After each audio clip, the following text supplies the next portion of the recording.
사실 전 요새 정치, 경제 그런 걸 잘 모르면서도 밤에 뉴스에 귀를 기울입니다. 트럼프 대통령이 하도 큰 회오리 바람을 몰아치고 다니기 때문에 세금 부과를 몇 프로 하나. 그러니까 어제 보니까 25%가 됐어요. 일본도 25%, 우리도 25%.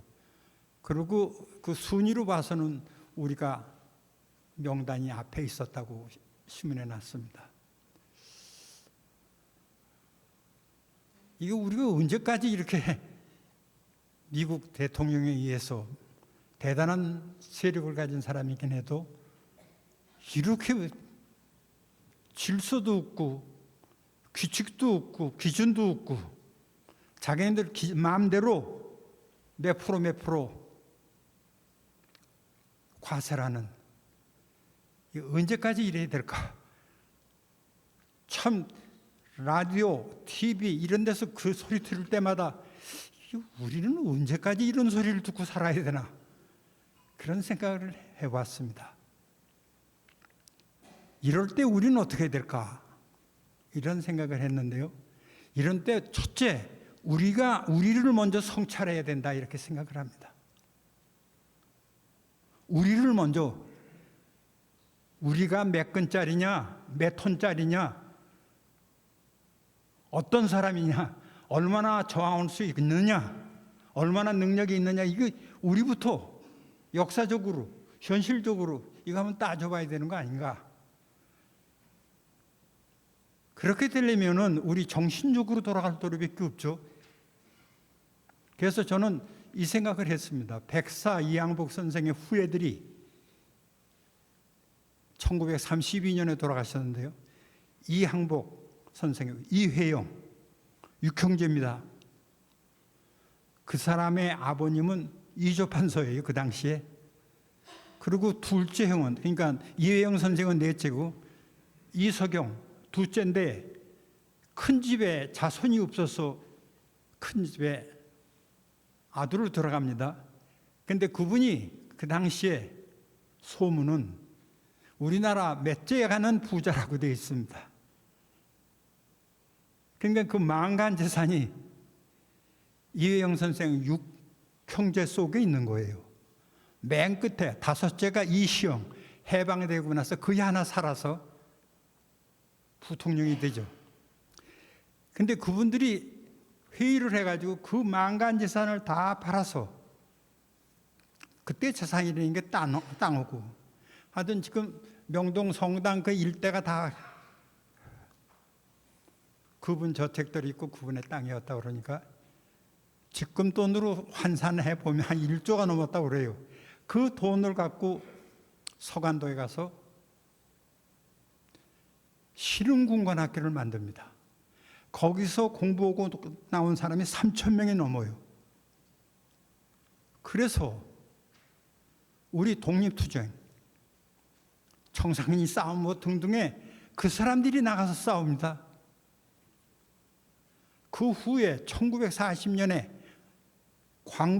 광복군을 만들어서 김구 선생이 충칭, 중경에서 훈련을 시켜서 조선반도로 들어오는데 앞장서서 훈련을 했습니다. 해방 후에 그 군인들이 한국에 들어왔다가 미국과 일본이 얘기하는 바람에 다시 나갑니다. 김구 선생 밑에서 3대대 이범석, 초대 국무총리였던 이범석 3대대 대장 중에 하나입니다. 김원봉, 지청천, 김학규, 이런 분들이 다 신흥군관학교 출신들이에요. 그리고 그것을 주도하신 분은 옥살이로 1932년에 돌아가십니다. 이건 누가 시킨 게 아니에요. 스스로 했어요. 만약에 그런 게 없었다면 우리는 뭘 가지고 독립국가라고 그럴까? 뭘 가지고 우리는 민주주의를 할 수 있는 나라라고 생각할 수 있을까? 그런 것도 물론 이거 말고도요. 우리는 수없이 많은 애국운동을 하신 분들이 많습니다. 그런데 일가 그 망가한 재산을 가지고 있는 육형제가 의논해서 신흥군관학교를 만들었다는 것, 이거 그냥 넘길 수가 없죠. 이게 우리 정신이죠. 이나다께서는 이 근래 중국을 많이 다니신다는데, 총장님.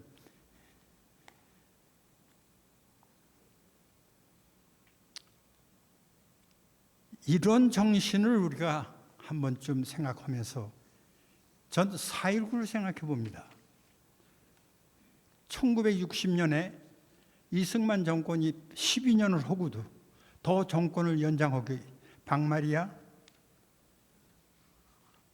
등등이 자유당 사람들이 정권을 연장하기 위해서 불복, 부정, 3.15 부정선거를 했잖아요.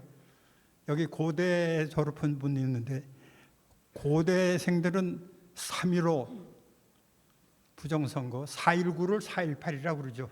하루 전에 나오니까 고려대학 학생들이 4월 19일 날 나오는 게 아니라 3월 15일 날 마산에서 김주열 군이 총탄에 맞아 쓰러집니다. 그런데 자유당 정권에서는 그걸 뒤에 공산당들이 배후에 있다. 그런 거 가지고 그거를 무마하려고 그랬어요. 그게 다 발각이 나서 전국으로 더 퍼졌죠.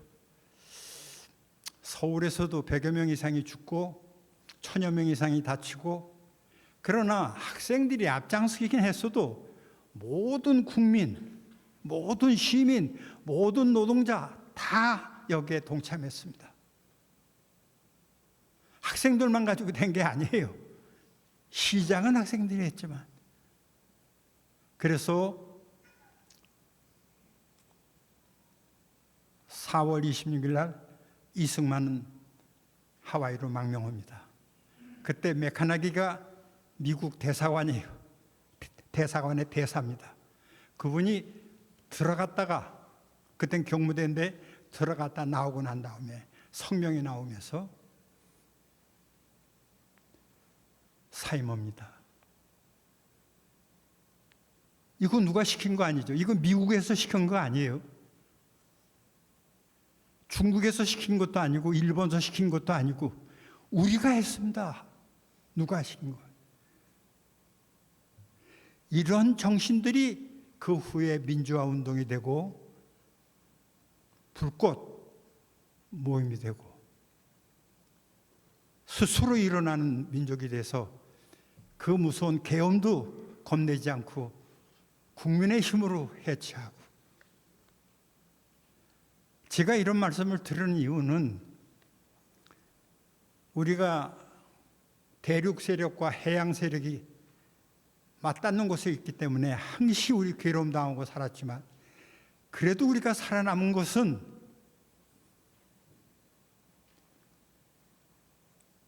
이 자율성 때문이죠.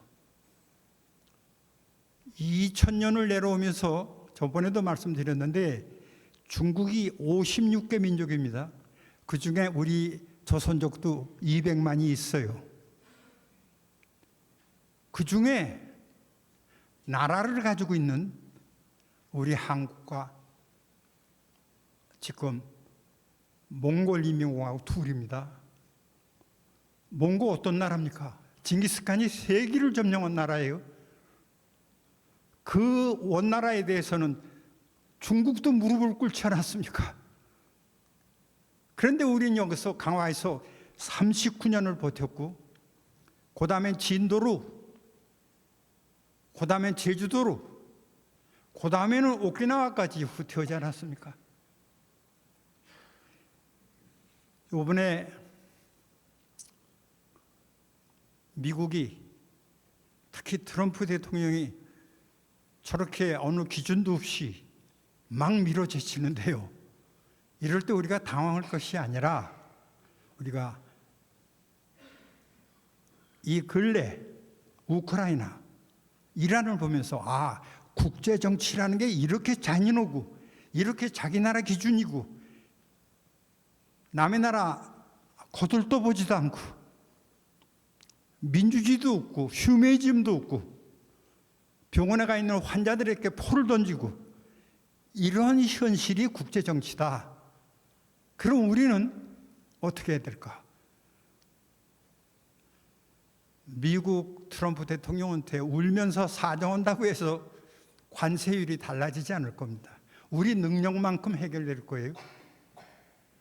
줄 거 주고 받을 거 받고 거절할 건 거절하고 이렇게 하기 위해서는 우리 국민들이 이 정부 뒤에 깨어 있어야 미국이 어떤 나라든지 큰 나라 다 비슷하지 않습니까? 우리를 조심스럽게 볼 수 있죠. 큰 나라가 적은 나라, 우리나라를 아무렇게 대해도 국민들이 가만히 있으면 그건 안 되는 거죠. 우리가 이렇게 하면은 그 나라 국민들은 어떤 반응을 보이는구나 하는 그런 깨어있는 우리가 안 되면, 우리 국민들이 안 되면 이번에 관세 등등의 문제도 우리 마음에 맞도록 되지는 않을 겁니다. 다시 한번 말씀드리는데 아무리 생각을 해도 역시 우리가 깨어 있어야 되고 그리고 우리가 힘이 있어야 됩니다. 감사합니다.